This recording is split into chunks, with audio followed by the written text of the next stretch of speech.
기간 중에 한국은 4년이 걸리지만 외국은 2년이 걸리기도 해요. 근데 한국은 지원기 1년, 입학기 2년, 또 유기서약기 1년에서 4년의 양성 과정을 거쳐서 종신서약을 하게 됩니다.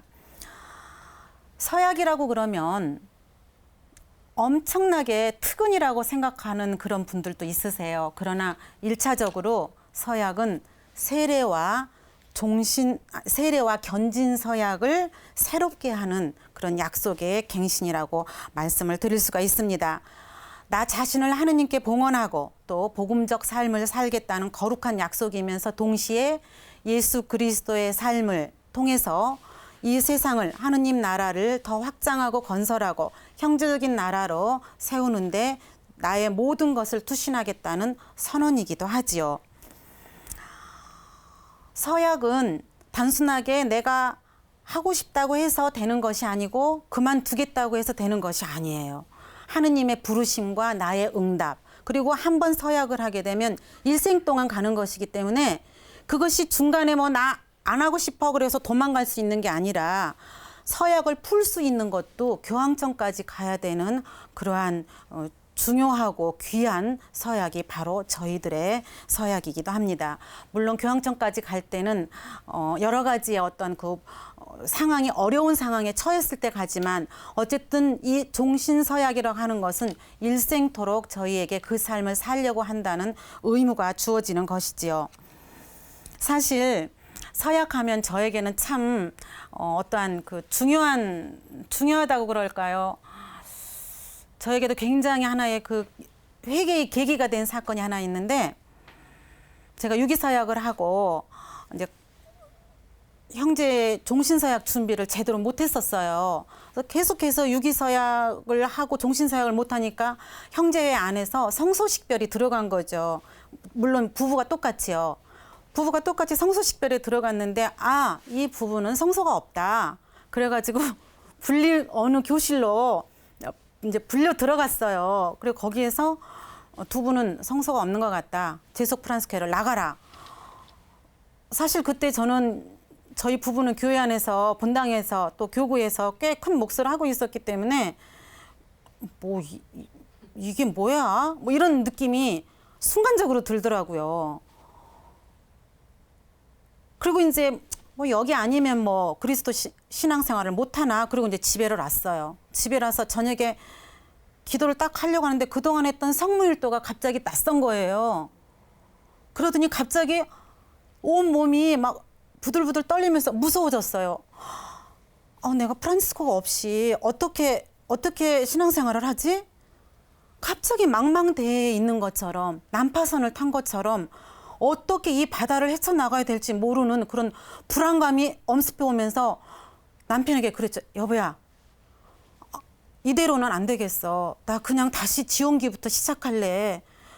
프란치스코 없이 어떻게 예수님을 따라 살 수 있을까? 우리가 여지껏까지 프란치스코를 통해서 프란치스코의 방법대로 복음을 살겠다고, 그리고 또 그렇게 살아왔는데, 비록 우리가 게을렀지만, 그리고 눈물을 흘리면서 주님 제가 얼마나 교만했고 주님 제가 얼마나 서툴렀는지, 마치 교회에 그 몫을 하고 있다는 것이 프란스칸에 어떠한 그 몫을 하고 있는 그런 힘과 같이 작용했었구나. 얼마나 내가 마음이 교만했었는가. 그거를 깨닫고 그 다음 정기 모임에 갔어요.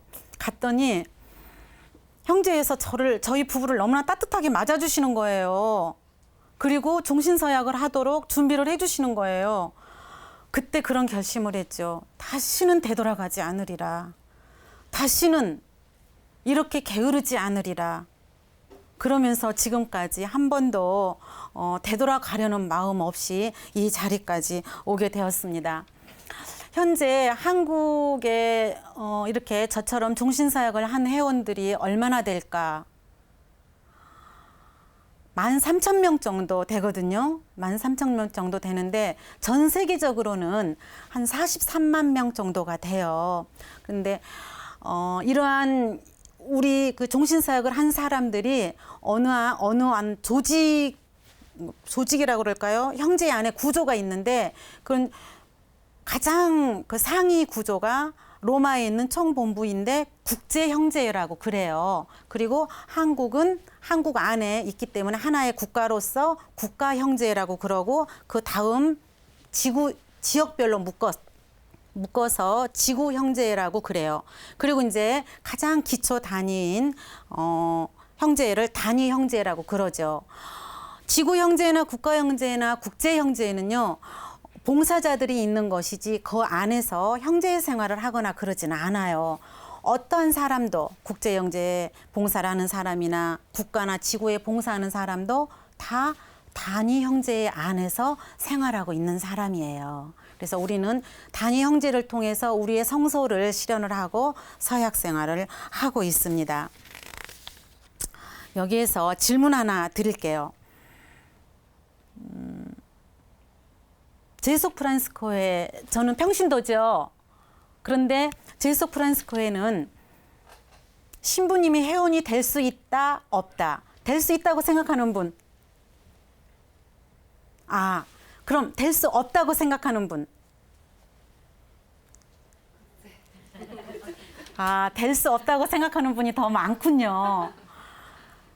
신부님도 저희 제속 프란스코 회원이 될 수 있습니다.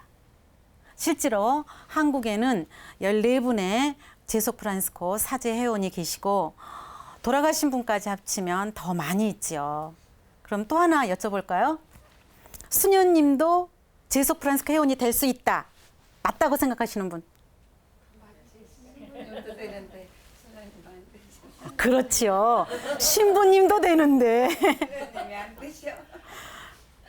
근데 수녀님은 안 된다고 생각하시는 분? 그렇군요.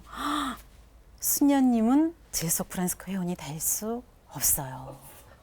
왜냐하면 제속에서 살고 있는 신부님이나 평신도들은 제속 프란스코 회원이 될 수 있지만 수도자들은 제속, 그러니까 세상을 떠나서 수도 공동체를 이루고 있기 때문에 제속 프란스코 회원이 될 수가 없습니다.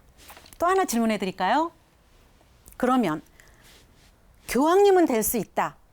설마 교황님이 될까? 교황님이 될 수 있다고 생각하시는 분? 이제 아까보다 조금 늘었네요. 그러면 교황님이 될 수 없다고 생각하시는 분? 교황님이 될 수 없다고 생각하시는 분 눈치를 조금 채셨군요. 교황님도 회원이 될 수 있습니다. 800년 역사 중에요. 20분이나 되는 교황님이 저희 제속 프란스코 회원이세요.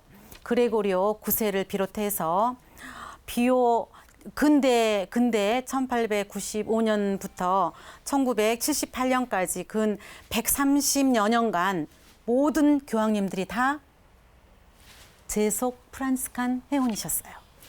너무 놀라셨죠?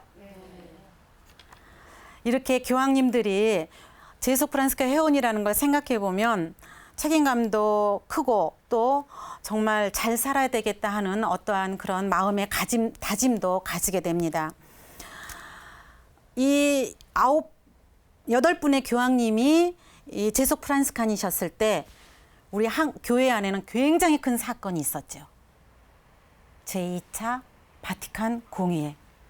제2차 바티칸 공의회는 굉장히 프란스칸 정신이 많이 녹아있는 그러한 공회이기도 합니다.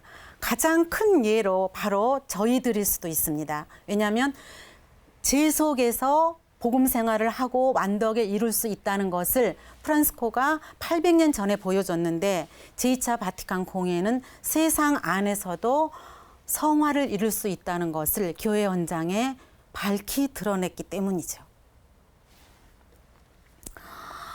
사실 교황님들 중에는 모든 사회학의 해결책을 이렇게 3회라고 생각을 하셨죠. 이 레오 13세 교황님 또는 비오 12세 교황님 이런 분들은 제속 프란스코회를 크리스찬 완덕의 학교라고 그렇게 말씀을 하기도 하셨습니다. 이때는요.